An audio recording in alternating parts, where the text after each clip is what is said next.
Welcome back to another special edition here of the Brian Ethan podcast. Another little mini chat like we did with Shane Woden a few weeks back after Aquinas winning. And Ethan, we're going to have a look at the AFLW champs that happened only a couple of weeks ago. Who have we got with us today? Yeah, we've got the WAFC manager for female talent programs and coaching specialist, Trent Cooper, who joins us, as you said. Trent, thanks for your time. How are you feeling now that the under 18s girls carnival is done and dusted? Yeah, it's mixed feelings. It's been a long program with a big build up to then only play the three games, and we were disappointed to not win any of the three games. But there was some really good footy play, particularly in our last game, and hopefully, yeah, quite a few of the girls have put their hand up for the AFLW draft in December. For sure. So, despite having quite a few injuries, you had solid representation across all Waffle clubs, including a large contingent of underage players. So that must be exciting to see those girls back in the program next year, knowing what to expect. Yeah, no doubt. That's probably been the big success of the program is those underages. And we had, I think all of our goals in the last two games were all scored by girls who'll be back next year. As we know, kicking goals in the female game, they're at a premium. They're very important. And I think we've got quite a few in our system who can make a big impact next year in the Waffle W at national champs level and then go on for successful AFLW careers. And you didn't win a game, but you certainly improved by the end and got within 21 points of South Australia, who, the benchmark, they've won back-to-back champs. So were you pleased with the way that the girls closed it out? Yeah, definitely. We were at a disadvantage, and we'll review when we play our games in the Waffle W season because we got a squad of 34, and for the first two games, you only had 24 to choose from. A lot of injuries at the end of a full season, and we're playing against teams in Queensland and Vic Country who are right in the middle of their season and have still got finals to come. And we played them when it was their last game of the champs, where it was obviously early for us as being together. So that part of it, yeah, the first six quarters we played, we were disappointed with. And the last six quarters we played, we were very happy with. So I definitely prefer it that way than the other way around to show improvement through the carnival and finish off with some good footy. And the game against South Australia, some recruiters I've spoken to thought that was the highest quality game of the whole champ. So to be able to produce that was very pleasing. Yeah, good to hear. Well, the professional environment for the first time for a lot of them as well, with obviously traveling and whatnot. So what other resources were, I guess, included from you guys to make them fit in nicely with the traveling professionalism side of things? Yeah, so this was the first year we did an AFL. We did a full pre-season together, and we were training 2 or 3 nights a week through the summer, and they were only released back to their clubs sort of a week before the season started. So the boys did it as well, and we think it's been really successful. It showed that there was some concern about how the girls would fit back into Waffle W clubs, having not trained with them.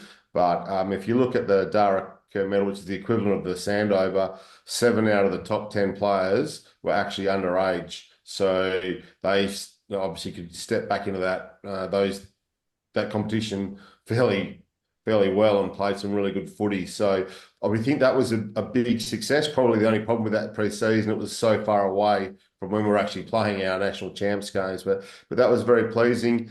And then have 2 travel games. And you get into that AFLW environment where you're away from your home in hotel rooms, subjected to buffets and what type of things you should and shouldn't be eating is important for their development going forward and helping them understand what it takes to perform on the road, particularly if they get drafted to one of the WA teams or even say a Queensland team, where you're travelling every second week. It's important that they're exposed to that level of travel.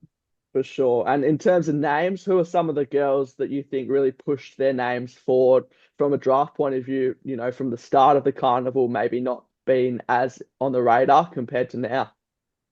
Yeah, definitely. I think one of our things, we've got 3 National Academy players, Claudia Wright, who didn't play a game because she broke her leg at the end of the Waffle W season, and Zippy Fish and Molly O'Hare. So they're our well-known players, and they probably didn't have great carnivals by their standards. They've got a great body of work before that, so they'll be fine come draft time. But yeah, other players have really stepped up. Taya Chambers played some really good footy across half back and on the wing, and expect her to feature prominently now in the combines and the draft. Lily Patterson's a player who's had a really good season for Swan Districts, and she was consistent through the midfield, and yeah, played some good footy.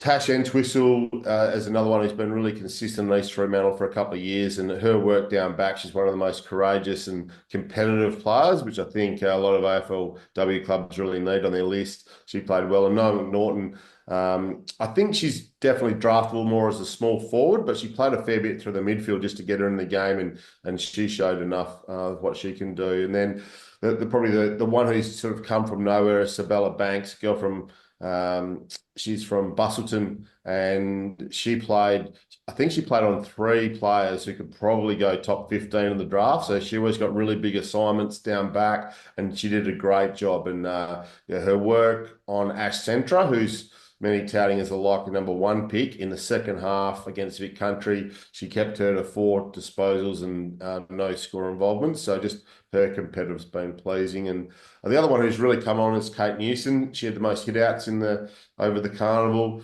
Her ruck craft's really come on. Her athleticism is improving. She ran a PB 2K post our last game, so yeah, she's developing well. And as we know, with the boys and the girls, the rucks take a bit of time, but she's starting to come into her own as well. What would be the realistic number for the WA talent this year to be drafted in this year's draft? Would it be as high as other years gone by? Yeah, so last year we just had the 3, Yeah. and would be hoping to double that this year, I think. And it just depends on what clubs need, because we've definitely got others.